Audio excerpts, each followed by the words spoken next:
Hi Garima, welcome to my channel. Hi Pragati, thanks for having me. Could you please give a brief introduction of yours for our viewers? Hello everybody. I am Garima Chakladar. I am doing my PhD in economics from IIM Bangalore currently, and मैंने अपना undergraduation Hindu college से किया है, and I also did my postgrad from Shiv Nadar University. Okay, so Garima, were you an economics student in your school? Like, did you have economics as one of your optionals in school? No, in fact, not. I did not have econ, and मैंने PCM with C++ लिया था. So econ was never there in my mind, and I had no idea that I'm going to kind of make a career out of it later on, moving forward. So yeah, I was a C++ student back then. So, like, how did you get this idea of shifting your stream from science to economics? It was more of it was mostly imposed on me by the absolute fantastic education system we have in India, especially the urge to have doctors and engineers only. मेरा मन उड़ गया था, and I was completely focused on IIT JEE coaching, such that I would go and kind of not want to do it ahead ever. So when in fact सारे coaching exams दे दिए, and then the percentage somewhat decent आ गए, and then I started exploring options in terms of how I could get an admission in DU. So yeah, econ came up. So that's it. And all my school toppers were doing really well in terms of in economics. So I was like, you know what, it can't go that bad. So that's how I got influenced. So, like, did you face any challenges when you entered economics and, during your graduation, since you didn't have a background in that? Right, but everything was so math driven. And so when you're a PCM C++ student or any PCM student, your math probably is going to come out a little stronger than an average student. Maybe, I'm not sure, but it did work in my favor that classes kind of became simple, micro or macro. Everything was so driven by graphs, and so yeah, that ratta concept wasn't there, at least in my first year. Right. So I liked it, yeah. Right. And first year is mostly math, like math for econ, stats. Absolutely. So, like, how did this idea come up to pursue a master's in economics, rather than going for civils or MBA or having some work ex before pursuing your master's? So, like, how did you decide to jump right into master's after your undergrad?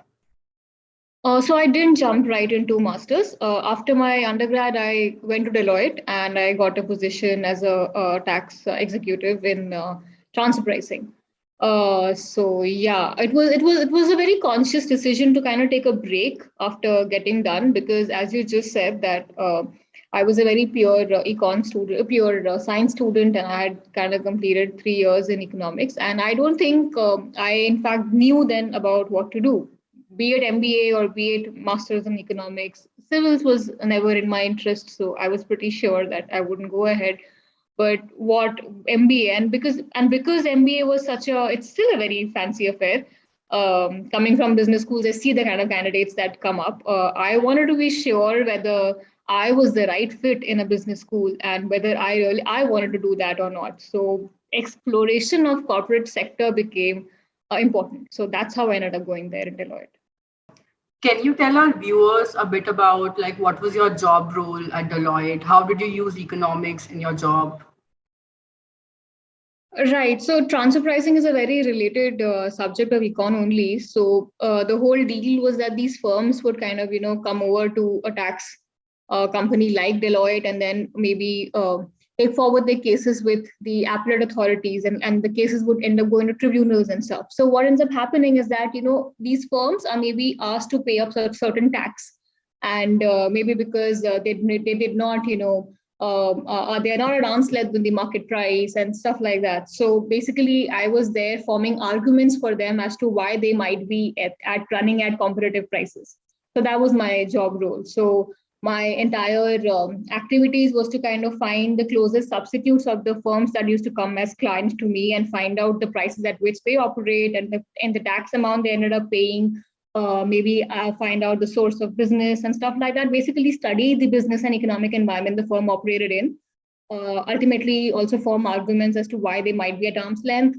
And so you're saying that it's mostly applied microeconomics, like that. That was your job. microeconomics with an intersection of econometrics and statistics, like that. That's what. Yeah, back then, yeah. But जब DSC से economists आए थे, transfer pricing में उनका काम थोड़ा और involved था. So yeah. Okay. Yeah. So then, like, how did this idea of going to Shiv Nadar come up? Because it's a really upcoming university. So, like, how did you ended up at SNU? So of course, like any other econ graduate, I tried my luck in getting into DSC also, missing by a very small margin. Like I Right. think like I totally everybody back in understand that. Yeah. like anybody back in SNU, Right. but uh, good for that, because when I ended up going into SNU with the kind of a knowledge I had, and एक तो class size इतना छोटा होता है that you can't escape the professor. So Also, even if you what's the don't, class size at SNU? we had 17 or 18 students, Oh, that's not all. more than. Yeah, and so we were all scholarship students. So anyway, us waqt ka batch intake couldn't have been more than that. So and when you have 18 students and usme bhi kind of, you are taking elective courses, you're bound to learn some economics even if you don't want to, because you have Right. to show up and the prof is right there. Right. And that's how I went actually. Yeah. So by scholarship, what do you mean? That is it a relaxation in fees or you get some fellowship? Okay, so I'm not sure what's the situation now, but back then, I was in fact, the entire batch was given 100% fee scholarship and 100% waiver off in hostel fees. So it was essentially, we were just funded candidates, and we were given a fellowship over and above that. So we were paid about, I think, 15K a month, every So month. I have even heard about some teaching assistantship that master students do at SNU. Like, Right. is it different from this? No, so we did teaching and research assistantship. So in my first year, I taught the BTech students, teaching assistant to the BTech students. And in my second year, I taught the first year MS candidates of macroeconomics. So we were Okay. given our jobs to kind of, get done. So either it would be RA or TA. So I think, yeah, that's about it. So did you like do some research papers or term papers or assistance of professor on a working paper at SNU? Right. So I think SNU then and maybe now also allows you to kind of drop two subjects in your second year and उसके जगह thesis कर सकते हो. तो Okay. मैंने सारे development econ के subjects drop कर दिए थे, and I was like, I'm going to do something in macro and trade only. So I picked up thesis with Professor Chatterjee over there. And that's about the concept of PhD also came about. कि मुझे थोड़ा पसंद आने लगा. I sat down with NSS 67th round because तब हमारा Okay. term paper भी चल रहा था उस पे. So I was like, data available है, household level data. Let me get some export data from DGCIS, and then let's just start a trade paper. And then my trade paper and gender wage gap wala paper आया. Unfortunately, I couldn't take it forward in my thesis because I was going in a very different direction. But that, in fact, came in IIM too, and I kind of tried to work on that paper too. So that's how my brown bag presentation also came out of that paper. It's just that I couldn't take it ahead. Okay. So about the course structure at SNU, so like see every university has a specialty. For example, ISI and DSC, they are more quant based, and Ambedkar and JNU they have a very different school of thought, right? So like, what do you suggest that what is the specialty of SNU Masters in Econ course? Like, people, what should be the expectations of the people when they join SNU? That is going to make your life a little tougher when it comes to doing math oriented courses. First term, I think all of us were crying because we were given such difficult courses of macro and micro, but then we Okay. got super used to it. So our courses are also very much a lot like how ISI teaches. In fact, I think our course outlines would kind of, probably were made in direction to what they offered. So yeah, that's it. I think Krebs किया था हमने micro में first term में. So it was that intensive. Krebs is a advanced PhD microeconomics course. Green उसके सामने काफी मतलब easy है. तो वो तो सिर्फ micro था. Then we had computational economics and MATLAB Python के coding करते थे हम. Then econometrics was very high level, very high funda. So econometrics तो start हुआ ही नहीं जब तक हमारे statistics और linear algebra के concepts clear नहीं थे. उसके पूरे math हुए, real analysis था ही, वो भी एक extensive course था. Macro has been extensive, yeah. And second year was all about electives. So there I could kind of, make myself more macro and labor oriented and kind of do my thesis work too. Okay. So, since you have been a part of the famous North Campus Delhi University for 3 years, तो कुछ difference लगा like SNU में and DU में in terms of ambience, faculty, and some other facilities, right? Absolutely. So एक तो है कि if you're kind of there शुरू से तो इतना समझ नहीं आ रहा था, but I was coming right from that DU campus life, तो थोड़ा difficult हो गया था, तो मैं weekend भाग जाती थी. In fact, I was that one person जो मतलब मजाक उड़ता ही था कि ये तो भागेगी, ये तो कट रही है, So, but in the second year, I think I became closer to my friends there, and wo in-campus accommodation anyway hai, you're compulsory to stay back.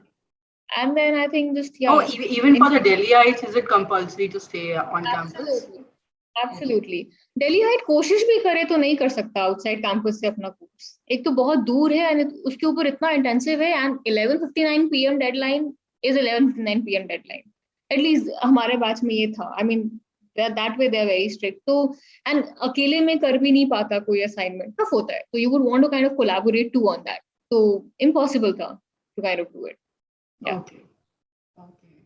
Any tips you want to give to people to prepare for SNU entrance or anything about SNU? People who are looking forward to join SNU.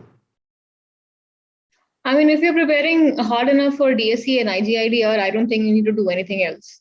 So I had no idea that the SNU paper was going to be as tougher or higher level when I was writing it. So, but yeah, तब समझ आया कि वो भी micro oriented ज़्यादा था, बहुत questions वहीं से आए थे, equilibrium calculation and stuff like that. So yeah, if you're looking forward to study in DSE IGR, you're good to go. Okay. I say, of course, I say. Yeah. Okay. So I wanted to know a bit about the placement cell of SNU. Like, is there a good placement cell? Do they place people at corporates? Like, or what kind of other places do they place their students at? Like, could you please throw some light on that? Okay, so I'm a 2017 graduate. So I have knowledge of 2016 and 17. Uske baad ka mujhe really idea nahi hai. So any viewer who's looking at it, please contact the placement cell over there.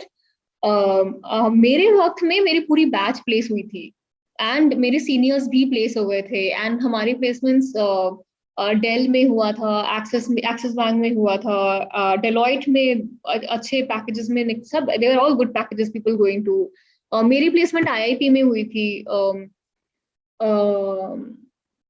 Where else? I think people ended up going to research tanks. RAs बहुत placed हुए थे ISB में, IIM में. So where did you get placed? IIT? As? IIP में place हुई थी. Okay. It was a publishing house related to economics. Yeah. So, yeah. That's how we kind of got. So everybody was, yeah. So you decided to join a PhD rather than going for that placement. Is that and right? That placement ended up paying really good amount of money. So that was more difficult to kind of say bye to the double digit or whatever high this thing salary off and come up. But yeah, I mean, I think I knew I was going forward with econ. So it was actually the decision was more of India se karna hai ya bahar se karna hai. But given my constraints in terms of health, then I decided to kind of stay back and go ahead with IIM. And in fact, IIM aake bhi I was like, ek saal decide karungi rehna nahi rehna hai. But I ended up liking the course so much. I was like, I'm staying back. Yeah. Right. Can you tell us a bit about your life as a PhD student at IIM Bangalore? So there are two aspects to it. One is PhD student at IIM Bangalore, which is one thing, and PhD econ student in IIM Bangalore. So I think we as economics must keep the differentiation out. मुझे बाकी departments का पता नहीं, but हमारे में जरूर आता है ये कि हम econ students pure econ school से कर रहे हैं या business school से कर रहे हैं. Right, that's it. Right, and so let me tell you about PhD student at IIM Bangalore. I had a fantastic time, and Corona hit ho gaya hai, so I'm kind of in my final years trying to wrap up my thesis and kind of produce papers. But my initial years had been gala with the PGP students. I think it's a very lively. You would agree, it's a very lively campus. Not just party and events, but it is compensated with good academic rigor and then sham ko good fests coming up. So I think I enjoyed Bangalore. I enjoyed everything there. Now coming to you as a PhD econ student, I think one thing that kind of is different, how we are different from the market is, even though our work will be probably very econ oriented, like I am an empirical economist, working in applied microeconomics and so on and so forth. You might be a labor economist and stuff, but we're still business school PhD candidates, So ultimately, जब मैंने अपना coursework किया था यहाँ पे, I explored all out. I went to marketing department, statistics department, finance department. मैं PGP courses ली थी, so मतलब मेरा पूरा I went all over. So I had done इतना hardcore econ courses, bachelor's में and master's में. I was like, let's just give it a breather. And I want to know what the business subjects also are like. So I explored like that. And precisely why in my first term, I was like, I'm liking this business aspect over here. So and I stayed back. Yeah. So it's always interesting to do an interdisciplinary sort of a research. Like if people are able to come up with that, it's definitely an interesting thesis. So, along with your PhD coursework, like, did you work on other papers or did you apply for some other scholarship or fellowship? Like, could you please tell about that? Right. So, along with my thesis, I also try to work on a marketing paper because मैंने बहुत subjects लिए थे वहाँ से. एक successfully complete भी किया था एक paper and it's out there also. Apart from that, I've also applied for I have applied for a fellowship and I got it. It's the Mirai Asset Foundation Fellowship. And they kind of support you to do the thesis work. So yeah, that's the purpose. So abhi bhi chal raha hai, and then this year it's going to. So what are your future plans after this PhD? Like, do you have a vague idea? Like, so this is the question to ask a final year candidate. Abhi vague idea in terms of I'm wanting to, of course, wrap up my thesis and get the papers out there and also have a pool of working papers. So jab thoda confidence lagega ki, now it's the right time to hit the market, then yeah, why not? Then we'll gear up. But yeah. So are you then of course for opportunities abroad? I am not very sure right now, but अगर बाहर जाना है तो postdoc positions ही देखेंगे. But फिलहाल maybe I'll try out the Indian market and kind of see where we are placed. But yeah, too early to say these things. But ये सब मतलब किसी भी PhD student को उठाओगे अपने final year में, वो सारे सब जगह फैला हुआ होगा या फैली हुई होगी. कुछ clearly नहीं होता. And I think we're trying to dip our hands in everything around us and so start get it done. That is true. Considering the COVID situation also, कब कौन सा university बंद हो जाए, कब visas मिले नहीं मिले, right? Yeah.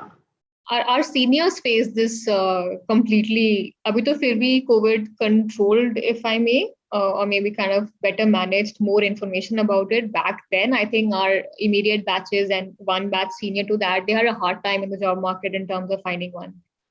कोई सारी hiring freeze हो गई थी and no information out there. So probably we'll have it a little better than them this time. Even for the people who wanted to go for an exchange program, like they had to do a virtual exchange program. I mean, people do that for international exposure. So I feel really sad for them. Very sad. Imagine the people who paid a large sum of money to get their masters abroad. So right. आज तो चलो फिर से apply कर लेंगे. Really bad, man. And any tips you want to give to people who want to shift from science to economics in 12th, or people who want to move from corporates to academia, anything? I think सब हो जाता है. सब हो जाता है, everything works out. I don't know why we think so much this is the only right way to go about it or something. I think it's more about whatever you're doing, just kind of learn it really well, package it, it'll get sold in the market. ऐसा कुछ नहीं है. Yeah. very generic, but सब हो जाएगा. That's about it. That's true. कुछ ना कुछ हो जाता है ultimately. Yeah. Yeah. Yeah, I think with this we come to the end of this video, and thank you, Garima, for joining me in this video. And I hope our viewers find it helpful. In case you do, please subscribe to this channel. Thank you. Yes. Please like, share, and subscribe. Pragati.